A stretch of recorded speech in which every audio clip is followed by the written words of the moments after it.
عذر بهتر خدا رو شکر کم کم بهتر چه خو جنبل چنی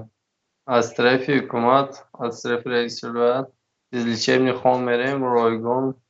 شونای سرحدی 40,000 سامان مبلغ جدا کردن تمام 244,000 سامان باید میدادن قریب 4 سال میشد یک عمر خبرگیر نمیبین نمیپرسن که گیجونده خوبی چی حال داری چی خوب میکنی دکترهای چی میگن نغز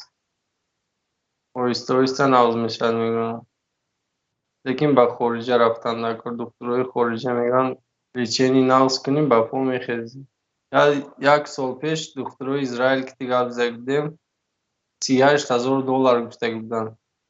مبلغ نبود برایم نرفت اوزی по اون قریب 90% زیاد شد بسیار درد میکند و پیش نبود زیاد نبود اولنده زیاد پیدا شدم به 2 سال میشد زیاد پیدا شدم کم کم پیدا شده بود ایوزی یک 80-90% زیاد قریب 100% شدگی پر نیست